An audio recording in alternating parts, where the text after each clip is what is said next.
ओम नमो भगवते वासुदेवाय नमो नमः। आज 19वां अध्याय ययाति का ग्रह त्याग। तो सुखदेव जी कहते हैं कि इस प्रकार ययाति ने बहुत वर्षों तक विषयों का भोग भोगा। जब उसे अपना अधपतन दिखाई देने लगा काफी वर्षों के बाद, तब उसे समझ में आया कि मैं तो गलत मार्ग पर हूँ। यह जो विषय भोगों में मैं पड़ा हुआ हूँ, यदि मैं आने वाले 1000 और वर्षों तक भी पड़ा रहा, तब भी ये मेरा मन तृप्त नहीं होने वाला। तो वह अपनी पत्नी देवयानी को बुलाता है और उनको कहता है कि एक विषय है मेरे पास, तुम मुझ पर एक कथा सुनो। यह एक गाथा है। तो वह कहता है कि एक बकरा था। वह बकरा बड़ा बड़ा ही कामी था। तो एक दिन वह वन से गुजर रहा होता है और देखता है कि एक कुएं में बकरी गिरी पड़ी है, जो कि मैं कर रही है और कह रही है एक तरह से कि मुझे बाहर निकालो। बकरा बड़ा कामी, उसे वह बकरी बड़ी ही सुंदर लगी। वह चाहता था कि यह मेरे साथ रहे और मेरे साथ क्षण व्यतीत करे कुछ समय। वह उस बकरी को बाहर निकालने का प्रयास करता है और जैसे तैसे थोड़ी सी मिट्टी कुएं के पास खोदकर उस बकरी को वहां से बाहर निकाल लेता है। बकरी भी इस पर बहुत प्रसन्न होती है और बकरे को ही अपना जीवन साथी मान लेती है, हष्ट पुष्ट देखकर। और उसने उसकी जान भी बचाई है, यह भी देख समय व्यतीत करते हैं। और बाकी जब बकरियां देखती हैं कि इस बकरी ने अपनी जान जोखिम में देखते हुए और किसी ने बकरे ने इसकी जान बचाई और यह उसको ही अपना पति मानती है, तो क्यों ना हम भी उसे ही अपना पति माने। तो बाकी बकरियां भी उसे ही अपना पति मानने लगती हैं। जब वो कुएं में गिरी वाली बकरी को पता लगता है कि इस बकरे का तो औरों के साथ भी संबंध है, तो वह उसे छोड़कर क्रोध में चली जाती है। लेकिन वह बकरा बावरा, वह उसके पीछे पागल है। उसके पीछे मैं करता हुआ चला जाता है। उसे बहुत मनाता है मार्ग में, लेकिन वह नहीं मानती। फिर वह बकरी अपने पालनकर्ता के पास चली जाती है, जो कि एक ब्राह्मण है।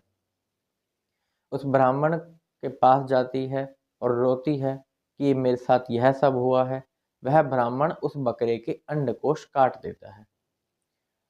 कैसे न कैसे करके वह बकरा अपने अंडकोश दोबारा जुड़वा लेता है और फिर अपनी वही बकरी के साथ कुएं में गिरी हुई उसके साथ फिर से रहने लगता है। क्योंकि इसका कारण यह था कि ब्राह्मण भी चाहता था कि वह बकरी खुश रहे, तो बकरे के अंडकोश दोबारा जोड़ दिए जाते हैं। फिर वो बहुत ही लंबे समय तक फिर से अपना समय व्यतीत करते हैं, भोग भोगते हैं, कामनाएं पूरी करते हैं, लेकिन फिर भी उसको मन तृप्त नहीं होता। फिर वो देवयानी को कहता है कि मैंने जो तुम्हें यह गाथा सुनाई है, वो बकरा और कोई नहीं, वह तो मैं हूँ। मेरे साथ बिल्कुल ऐसे ही हुआ है।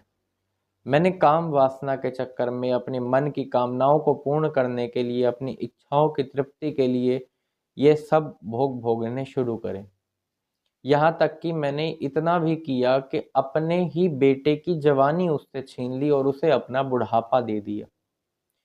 वो तो अपना पुत्र धर्म निभाते हुए उसने मुझे एक बार भी मना नहीं किया, लेकिन मैंने जो किया यह तो गलत किया।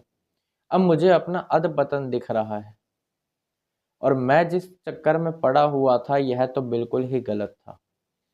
क्योंकि इच्छा रखना गलत नहीं है, लेकिन अधिकतम इच्छाएं रखना जो कभी पूरी हो या कभी ना हो और उनको ही पूरा करने में लगे रहना, तो वही ही दुख का कारण है। यदि इच्छा भी सीमित दायरे के अंदर हो तो दुख नहीं होंगे, फिर सुख ही सुख होगा। यानी इच्छा ही दुख का कारण है। पर अधिकता से अधिक धन भी दोष ही है। एक सीमित मात्रा में ही हर चीज ठीक है, सिवाय भक्ति को छोड़कर। क्योंकि भक्ति ही एक वही चीज है जिसका कोई दायरा नहीं है। कितनी ही करो, कितना ही हमारे प्यारे एकमात्र इस विश्व के आश्रय स्वरूप उनको याद करो, वासुदेव को याद करो, जो कि नारायण स्वरूप हैं। उनका कोई अपनी लिमिट नहीं है। उनमें आप कितना ही ध्यान लगाओ, आपके पास सुख ही सुख है। फिर आपकी सभी इच्छाएं पूर्ण हैं। फिर आपके लिए कोई चीज दुर्लभ रह ही नहीं जाती। क्योंकि यहाँ भी उसके साथ यही देखा गया।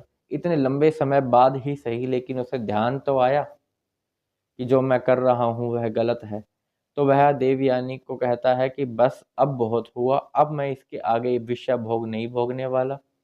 वह पुरु को अपनी जवानी वापस लौटा देता है, पुरु को राज्य दे देता है और जो उसके बाकी इत्यादि पुत्र होते हैं उनको राज्य का भार सौंपकर वह वहां से निकल जाता है वन की ओर और एक ऐसी गति प्राप्त करता है जो भगवान के प्रिय संतों को प्राप्त होती है, क्योंकि वह अपना यह जो लिंग शरीर है यह त्याग देता है और यह त्याग कर पर ब्रह्म स्वरूप वासुदेव जी में ही लीन हो जाता है।